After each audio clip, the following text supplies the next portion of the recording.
No ano passado, mais de um terço da população de Sergipe recebeu auxílio emergencial. Essa informação demonstra o tremendo impacto da pandemia sobre o Estado e sobre os sergipanos. Como está sendo enfrentada a Covid-19 e quais os planos de recuperação econômica para o pós-pandemia?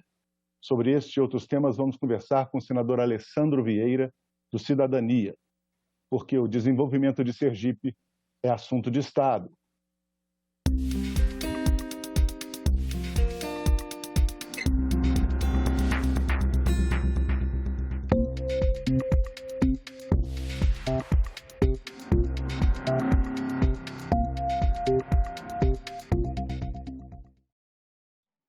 Senador Alessandro, muito obrigado pela sua presença no nosso programa. É um prazer estar conversando com você, Silvio, com nossos amigos aí da TV Senado. Obrigado, senador. Bom, desde o princípio da pandemia, o senhor tem atuado no Estado para oferecer alternativas baseadas na ciência e no planejamento para enfrentar a Covid-19. Além do repasse de verbas para a saúde pública, eu gostaria de conversar com o senhor inicialmente no programa sobre 3 iniciativas com relação a isso. A União Sergipe, o Plano de Distanciamento Controlado e o EP Sergipe. Primeiro, União Sergipe, senador. Como surgiu esse movimento, quais são seus objetivos e quais têm sido seus resultados?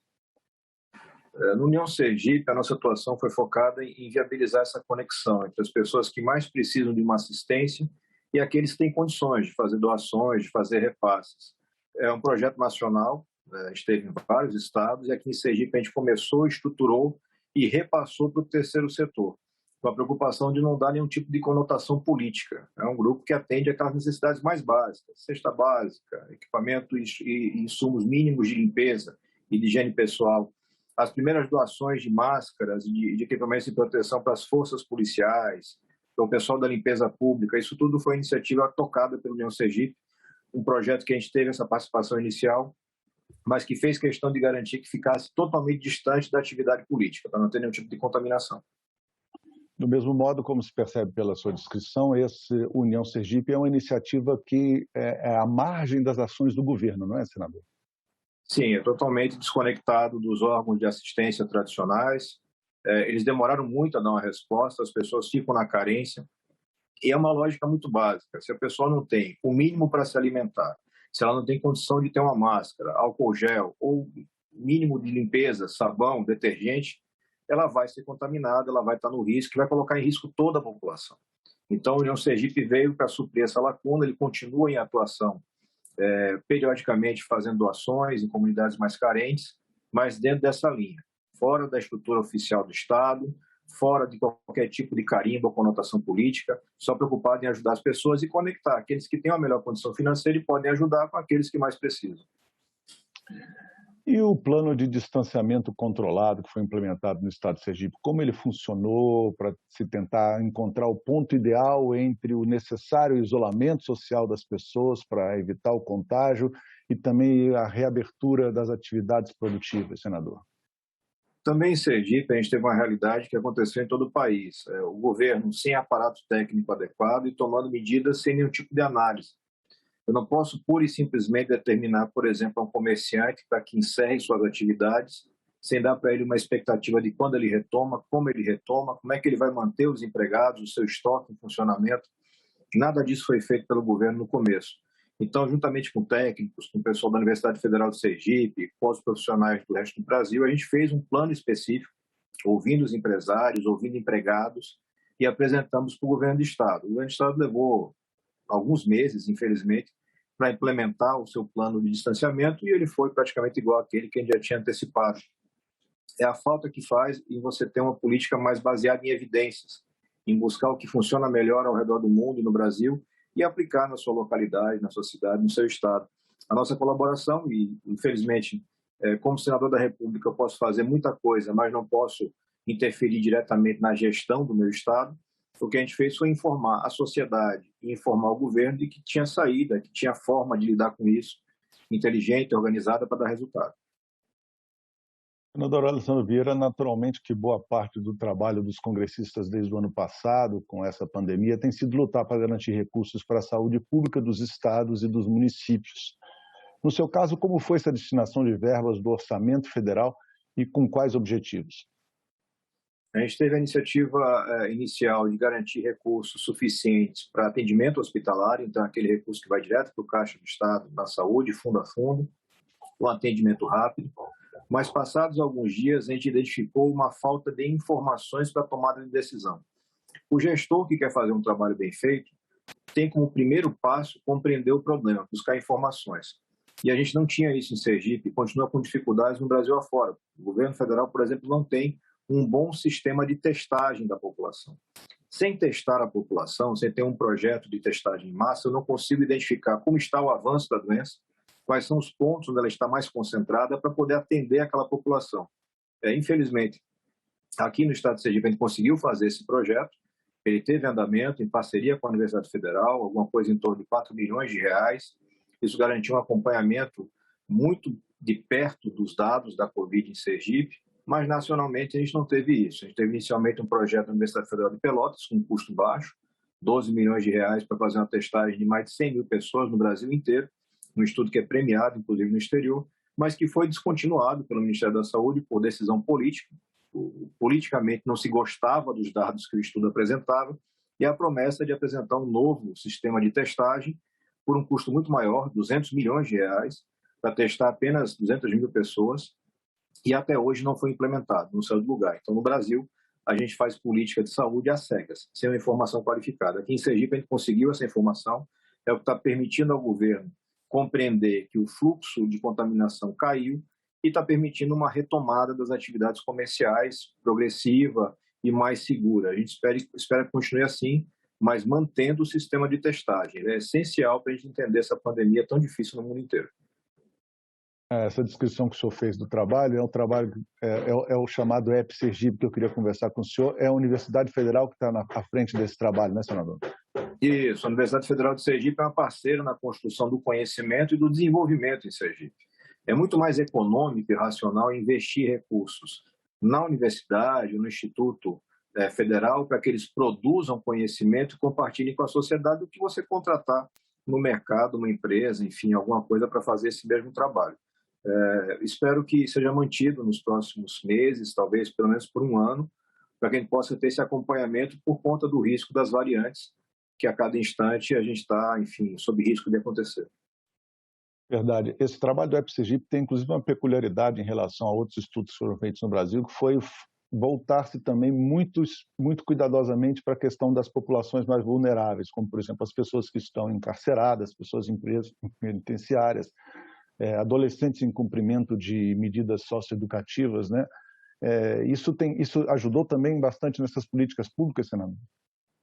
Sem dúvida. A gente, infelizmente, tem uma contaminação ideológica, uma discussão moral, no sentido de por que eu vou vacinar primeiro um adolescente que cometeu um ato infracional, que é o análogo a crimes para adolescentes. Não é uma questão moral, é uma questão de saúde pública, uma população mais vulnerável que precisa ser atendida. Hoje, passado um tempo de EpiCovid aqui em Sergipe, mas também de outros estudos pelo Brasil afora, está mais do que claro que o foco deveria ter sido justamente nessa população mais carente, porque ela não tem meios de se proteger. O cidadão da classe média alta, ele vai conseguir se isolar com mais facilidade, ele vai conseguir fazer sua atividade de trabalho remotamente, como ele está fazendo aqui, por exemplo, essa atividade de parlamentar e de jornalista, mas o cidadão da classe social mais baixa não consegue. Ele precisa ir para a rua. Esse deveria ter sido o foco. Não é à toa que nós temos mais pessoas pobres mortas pela Covid, mais pessoas negras mortas pela Covid. É um reflexo desse péssimo dimensionamento do Plano Nacional de Imunização, que até hoje continua sem critério. A gente tem visto na CPI que, mesmo confrontado, o ministro, mesmo o atual ministro, não consegue explicar qual é a política de saúde, em quais são os critérios e quem são os técnicos que elaboraram. É uma tristeza o Brasil passar por um momento tão difícil sem base técnica. Inclusive, ficou evidente durante toda essa pandemia que os mais pobres iam ser os mais penalizados, até porque eles, como o senhor disse, precisavam sair de casa para trabalhar, quase todos, né, mesmo no momento mais agudo da pandemia, e recorriam ao transporte público, que nós conhecemos, é um transporte público deficiente, um transporte público lotado, um foco de contaminação, não é, senadora Alessandra Vieira? Sem dúvida. A gente chegou a aprovar no Congresso Nacional a legislação de apoio para o setor de transporte público, para que você pudesse ter a manutenção das linhas de ônibus, por exemplo, na quantidade suficiente para não ter aglomeração. mas infelizmente esse projeto foi vetado pelo presidente da República e o que você viu na maior parte das cidades foi uma redução do número de carros disponíveis, de ônibus disponíveis. A consequência é superlotação, num ambiente que inviabiliza qualquer tipo de distanciamento e de proteção da saúde. Falta de técnica leva a esse resultado. Você gasta muito dinheiro, e o Brasil gastou muito dinheiro, e tem resultados piores. É verdade, senador. Uma das consequências inevitáveis de uma pandemia como essa é uma retração econômica, e Sergipe é um dos casos mais agudos do Brasil. Sergipe, inclusive, ainda tem hoje a perspectiva de enfrentar um crescimento negativo do PIB no ano de 2021. Como enfrentar esse desafio, senador, diante da redução e do possível fim do auxílio emergencial? Nós temos em Sergipe um quadro de descontrole econômico que vem de antes da pandemia. O estado de Sergipe já vinha muito mal, não é de hoje. A pandemia vem e agrava esse quadro. É preciso que o governo estadual, devidamente amparado pelo governo federal, faça uma política de redução de gastos para que tenha uma máquina mais enxuta e tenha a condição de estimular o crescimento econômico nas potencialidades que o Estado tem. O Estado tem muitas potencialidades na área de turismo, na área de mineração, né, particularmente petróleo e gás, que é um ponto fortíssimo de Sergipe, mas que tem que ser bem gerido, bem administrado, bem potencializado. E no médio prazo, sem sombra de dúvida, a questão da educação. Nós temos problemas sérios. Os resultados dos indicadores de educação em Sergipe são muito ruins há muito tempo. Isso condena gerações ao subemprego ou a empregos mal remunerados, ou pior ainda, ao desemprego. É um cenário crítico, que se arrasta há muito tempo e que precisa de uma gestão mais qualificada para ter uma mudança efetiva.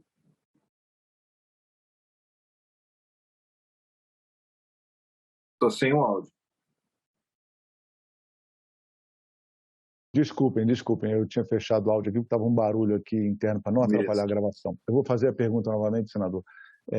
O que me parece é que o senhor defende, inclusive, uma solução mais permanente, acabar com esse negócio de um auxílio emergencial para as populações mais carentes do Brasil, né? O senhor tem uma proposta em relação a isso que ajudaria bastante, inclusive, a população mais pobre do estado de Sergipe?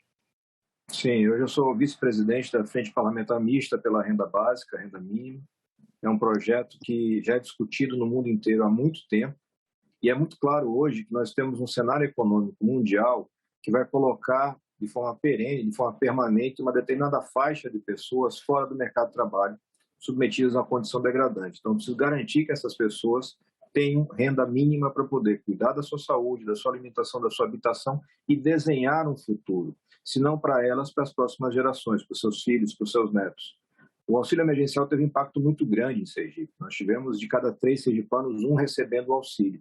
Mas quando isso cai, do seu ponto de vista de valor, do seu ponto de vista de alcance, nessa segunda edição do auxílio, o valor ficou muito abaixo, ficou R$200, o alcance foi extremamente restrito, você diminuiu o número de pessoas que podem receber, eu estou empurrando essas pessoas para a miséria, e na miséria, elas obrigatoriamente partem para tentar o sustento e se contaminam.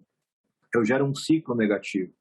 Isso já foi alertado pelo governo, já foi objeto de várias conversas com o ministro Paulo Guedes, sua equipe, o ministro João Roma e sua equipe, mas infelizmente o governo não demonstra ter a dinâmica necessária. Os fatos são graves, tudo é urgente quando você está numa crise como essa causada pela pandemia, mas a equipe do governo bate cabeça e não consegue avançar. E nós temos uma disputa que parece estúpida para quem vê de fora, entre aqueles que querem mais obras públicas, porque elas dão mais voto, e aqueles que querem uma economia estruturada e um auxílio para os mais carentes, porque isso é que vai dar futuro para a população. É uma discussão que está presente no Congresso e dentro do governo. E, enquanto isso, nem uma coisa nem outra acontece e o Brasil fica paralisado. Como pode estar ainda paralisada muito, né, a economia de Sergipe, e a perspectiva é que as coisas comecem a melhorar com o andamento da vacinação, a redução do número de casos e de óbitos. A expectativa do Brasil inteiro é que essa situação se reverta. E Sergipe pode investir muito na questão do turismo. Existe uma expectativa muito grande em relação ao próximo verão, se ele já for, digamos assim, razoavelmente normal. Como é que se reestrutura um setor que foi tão duramente atingido pela pandemia, senador? É preciso fazer projetos integrados de turismo, né? O turismo sergipano ele vai estar sempre muito conectado ao turismo de Alagoas e Bahia, que já são 2 grandes centros para a recepção de turistas. Então, inserir Sergipe nos pacotes nacionais é muito importante. Nós já temos uma boa rede hoteleira, mas é preciso qualificar mais, verificar agora, após essa crise gigante, quem está bem, quem não consegue tocar seus negócios, traçar roteiros de turismo no interior do estado que sejam acessíveis. O estado de Sergipe tem belezas fantásticas, tem o segundo maior cânion navegável do mundo, tem a quarta cidade mais antiga do Brasil, a primeira capital de Sergipe, São Cristóvão. Tudo isso interessa muito a diversos tipos de públicos de turismo e que precisam ser resgatados, mas que hoje têm um acesso limitado, estradas que não são tão boas, o número de voos para o estado muito restrito e uma falta clara de política pública para o turismo. Treinamento, definição de rotas, estímulo, propaganda, isso não é feito. Ao longo dos últimos anos, a Secretaria de Turismo foi ocupada por políticos ou indicados de políticos que nunca fizeram especificamente uma política pública para a área. Isso desperdiça muito, porque quando você olha para um estado muito próximo, que é Alagoas, do mesmo tamanho praticamente Sergipe, você vê o potencial gigantesco que Alagoas tem hoje, nacional e internacionalmente, como receptor de turismo, e Sergipe ficou para trás, como ficou para trás em outras áreas, infelizmente, em outros indicadores. Agora o trabalho é, de forma muito objetiva, tentar recuperar tudo isso, através do diálogo com todas as forças políticas, que no final das contas é quem decide o destino de uma população, mas tentando trazer essa questão da evidência, da busca por boa ciência, por bons métodos, exemplos que funcionam, tirar um pouco a carga de política partidária e colocar mais a parte técnica a serviço do cidadão. O senhor mencionou numa pergunta que eu fiz anteriormente a questão do gás natural em Sergipe, e é realmente um recurso energético de enorme potencial no seu estado. A Petrobras estimou que o estado tem potencial para extrair 20 milhões de metros cúbicos diários de gás, que seria equivalente a 1/3 da produção nacional completa de hoje em dia, né? Nesse contexto, senador, qual a importância para o setor de gás de Sergipe da aprovação do marco regulatório do setor, que foi sancionado em abril pelo presidente da República, e foi uma tramitação no qual o senhor se empenhou muito pessoalmente aqui no Senado, senador? É um formato legislativo que viabiliza o investimento. Eu faço questão de valorizar o trabalho do deputado federal Laércio Oliveira, também de Sergipe, que foi relator desse projeto na Câmara dos Deputados. Nós conseguimos garantir um mercado mais dinâmico, com maior potencial de investimentos. Mas é preciso que você tenha uma definição grande de política pública de Estado para trazer para cá grandes consumidores do gás. É isso que dinamiza a economia. Eu não posso imaginar o Estado como um mero exportador de gás, porque eu vou ter muito pouco agregado na minha economia local. Mas se eu trago para cá os investimentos, eu tenho hoje aqui uma das maiores usinas termoelétricas do Brasil, uma das mais modernas do mundo, mas agregado a esse complexo você pode ter uma série de unidades que demandam uma grande quantidade de gás na área de petroquímica, na área de cerâmicas, enfim, a gente já tem isso em andamento. Sergipe perdeu muito tempo, Sergipe teve dificuldades causadas pela crise econômica, mas também por gestão.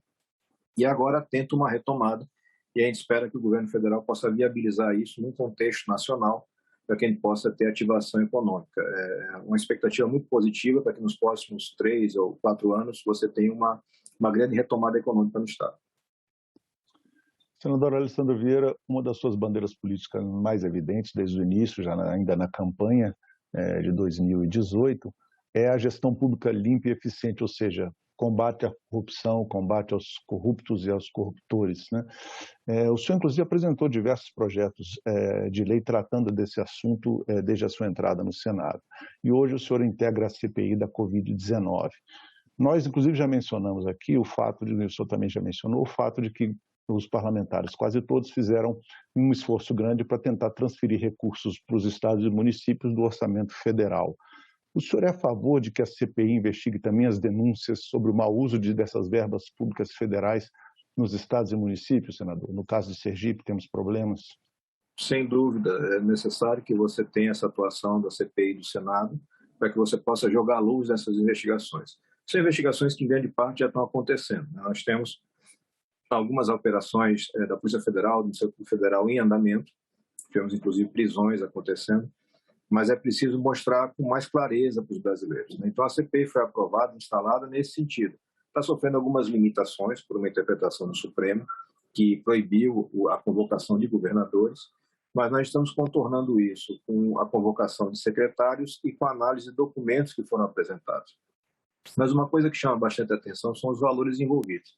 Apesar de você ter um repasse gigantesco para estados e municípios, a estimativa que a CGU apresenta é de desvios na casa de 120 a 160 milhões de reais. Então, é uma parcela muito pequena daquilo que foi repassado, mas que deve ser objeto de investigação intensa e de dura punição. Alguém que imagina poder cometer crime, poder ter desvios num momento tão grave, com as pessoas morrendo por falta de assistência, merece a punição mais dura que a gente possa viabilizar na legislação.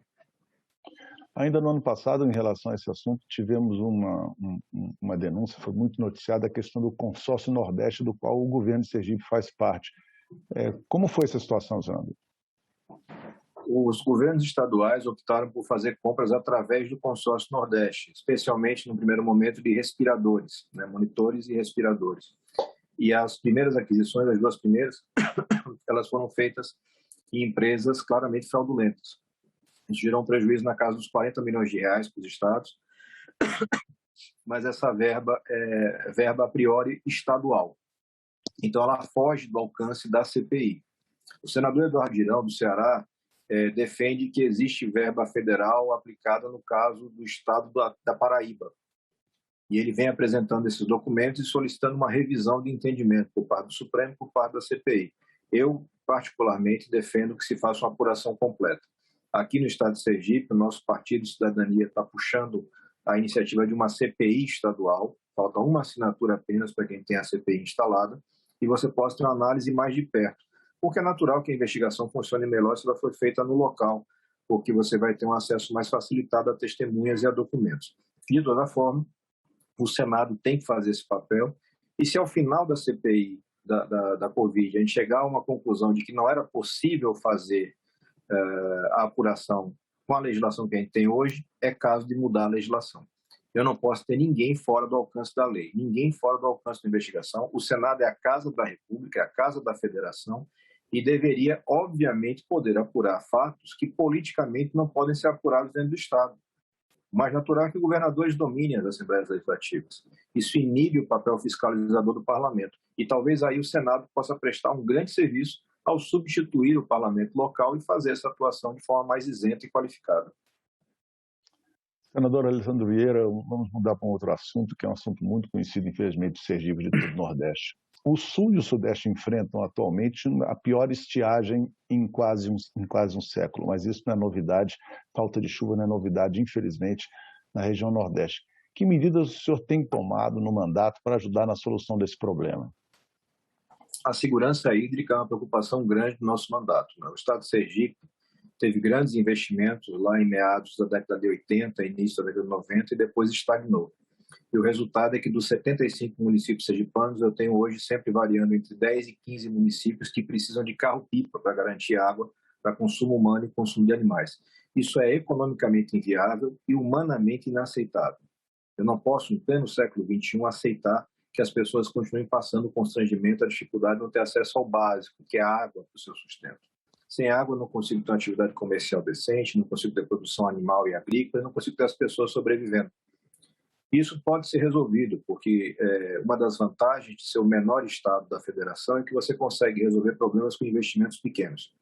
Nós temos condições de fazer, através de obras de assistência hídrica, que são desde iniciativas de poços artesianos nas localidades mais distantes, como também a destinação de recursos para o Canal do Sertão, uma demanda histórica, antiga aqui dos nordestinos, especialmente Alagoas e Sergipe e a parte norte da Bahia, e que começou um andamento, ainda que muito lento hoje, por interesse da Codevasf e do Ministério do Desenvolvimento Regional.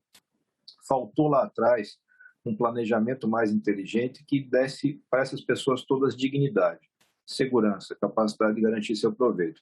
Vai ser uma marca do mandato ao longo de toda a sua duração.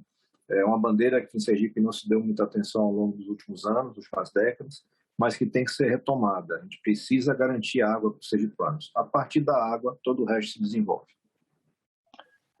Senador, o senhor tem uma marca aqui no Senado de exercer um mandato participativo, né? Agora, em julho, foi lançado pelo seu gabinete um novo edital para as emendas, para a escolha das emendas que vão ser apresentadas pelo senhor ao Orçamento da União de 2022. É uma forma, de certo modo, inédita de participação popular no mandato dos congressistas, senador. Explica para a gente como isso funciona rapidamente, por favor. Nós apresentamos para a população em geral aberto um formato de edital onde as pessoas podem apresentar ideias, projetos, propostas para a aplicação dos recursos das emendas parlamentares. Esses recursos, a gente sabe, metade é obrigatoriamente vinculado à saúde, a outra metade é para investimento livre em obras e serviços. Tem sido muito interessante ver a participação das pessoas. As pessoas começam a compreender mais claramente que o dinheiro não é do político, o dinheiro é da população. E definir a melhor destinação passa por ouvir justamente quem vai ser beneficiado, quem precisa. Isso gera um sentido de pertencimento, as pessoas fiscalizam, acompanham. Mesmo as emendas que nós temos que passar por fundo especial, emenda especial, fundo a fundo, onde a fiscalização não é tão transparente por deficiência da legislação, a gente faz questão que aquele que está recebendo, a prefeitura, por exemplo, assine um termo de compromisso com o mandato para dar uma transparência especial a cada prestação de contas, a cada aplicação de um centavo. Assim a gente melhora como um todo o serviço público, o manejo do orçamento. O Brasil é um país que tem recursos suficientes para enfrentar suas dificuldades, mas esses recursos são pessimamente distribuídos.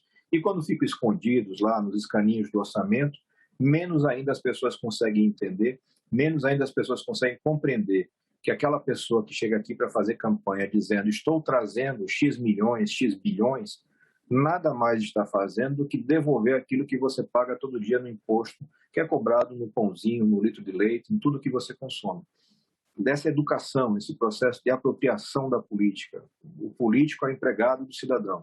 Nada mais que isso. Ele é bem pago, ele tem que ser muito fiscalizado, ele tem que ser muito cobrado para que possa prestar um serviço que seja merecedor da confiança das pessoas. Senador Alessandro Vieira, muito obrigado pela sua presença no nosso programa. Eu que agradeço pelo espaço, um abraço e saúde para todos.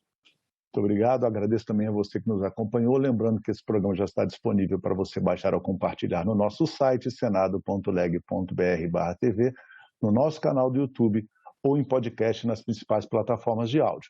Obrigado pela sua companhia e até o próximo Assunto de Estado.